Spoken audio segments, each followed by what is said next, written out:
ഈ മാസത്തെ റേഷൻ മേടിക്കാൻ റിലയൻസ് വരെ വന്നതാണ് ഞങ്ങൾ. റേഷൻ മേടിക്കാൻ റിലയൻസിനോ? ഈ റേഷനും റിലയൻസും തമ്മിൽ യാതൊരു ബന്ധമില്ലല്ലോ എന്നൊക്കെ നിങ്ങളിപ്പോൾ ചിന്തിക്കുന്നുണ്ടെങ്കിൽ അത് വേണ്ട.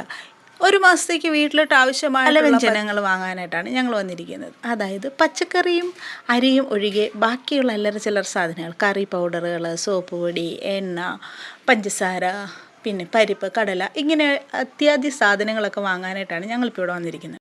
മാസത്തിൽ ഒരിക്കലും നടക്കുന്ന ഒരു പ്രഹസനമായതുകൊണ്ട് ഞങ്ങൾ ഇതിന് റേഷൻ മേടിക്കാൻ പോകുകയെന്നാണ് പറയുന്നത്. അപ്പോൾ കാര്യത്തിലേക്ക് വരാം. വന്നപാടെ വിഹാൻ ട്രോളിയിൽ കയറി ഇരുന്നിട്ടുണ്ട് കേട്ടോ. വേണ്ടതും വേണ്ടാത്തതും എല്ലാം വലിച്ചതിനകത്ത് ഇടുക എന്നുള്ളതാണ് ഇവൻ്റെ പ്രധാന പരിപാടി. നമുക്ക് വേണ്ട കാര്യങ്ങളൊക്കെ എടുത്തിട്ട് വന്ന് ബില്ലടിക്കാൻ നോക്കുമ്പോഴായിരിക്കും വേണ്ടാത്ത ഒരുപാട് കാര്യങ്ങൾ ആ ട്രോളിയിൽ കിടക്കുന്നത്. അവനെക്കൊണ്ട് ഇങ്ങനെ കുറച്ച് ശല്യങ്ങളുണ്ടെങ്കിലും ഓടി നടക്കുന്ന ഒഴിവാക്കാൻ ഇതാണ് ഏറ്റവും. സൺഡേ ബ്രേക്ക്ഫാസ്റ്റ് മാഗി വിട്ടിട്ട് ഒരു കളിയില്ല. പക്ഷേ ഇപ്രാവശ്യം മാഗി മേടിക്കാൻ ചെന്നപ്പോൾ ഒരു ട്വിസ്റ്റ്. മാഗിയുടെ മണം അടിക്കാതെ ഞായറാഴ്ച രാവിലെ ഞാൻ എണീക്കത്തേ ഇല്ലയെന്ന് ശപഥം ചെയ്ത് കിടക്കുന്ന വിഹാന് ഇപ്രാവശ്യം ഇപ്പി മതി. എന്താ കാര്യം? അതിൻ്റെ ആ ഒരു ഓറഞ്ച് കളറിലെ കവറും അതിൻ്റെ ആ ഒരു ഭംഗിയൊക്കെ കണ്ടപ്പോൾ അവന് ഇപ്പി മതി. അങ്ങനെ ഇപ്പി തട്ടി കൊട്ടയിലിട്ടു. അപ്പോൾ പിന്നെ മാഗിക്കൊരു വിഷമായാലോ, അവനെയും വിട്ടില്ല, അവനെയും കൂടെ കൊട്ടയിലിട്ടു. ഇടയ്ക്കിടയ്ക്ക് നമ്മൾ വീട്ടിൽ കുറച്ച് അടുക്കിപ്പറക്കലുകളും സ്ഥാനമാറ്റങ്ങളൊക്കെ നടത്തുന്നത് പോലെ റിലയൻസുകാരും കുറച്ച് അടുക്കിപ്പറക്കലുകളൊക്കെ നടത്തും കേട്ടോ.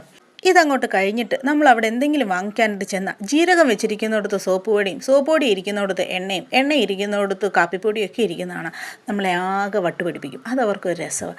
അങ്ങനെ ചെമ്പാ പുട്ടുപൊടി തിരഞ്ഞു പോയി ഞാൻ അവസാനം സാധാരണ പുട്ടുപൊടി എടുത്തോണ്ട് മടങ്ങി. പുട്ടെന്ന് കേട്ട വിഹാന് ഭയങ്കര ഇഷ്ടം. അതും എൻ്റെ വീട്ടിൽ മമ്മി ഉണ്ടാക്കുന്ന പുട്ട്.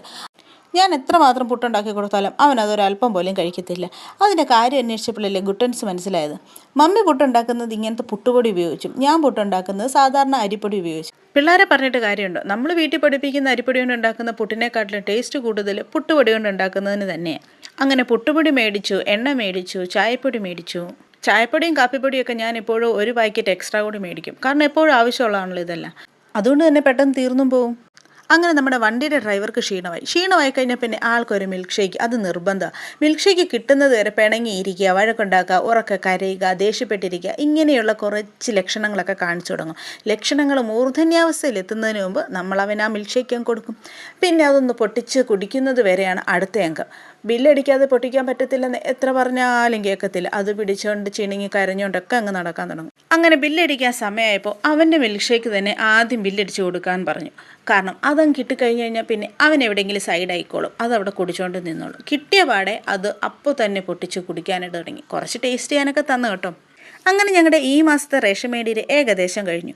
ഒരു മാസം തള്ളി നീക്കാനുള്ളതൊക്കെ ഏകദേശമായിട്ടുണ്ട്. അപ്പോൾ അത്രയേ ഉള്ളൂ ഇന്നത്തെ വിഷയം. നമുക്കിനി വീണ്ടും കാണാം. That's it. ബൈ.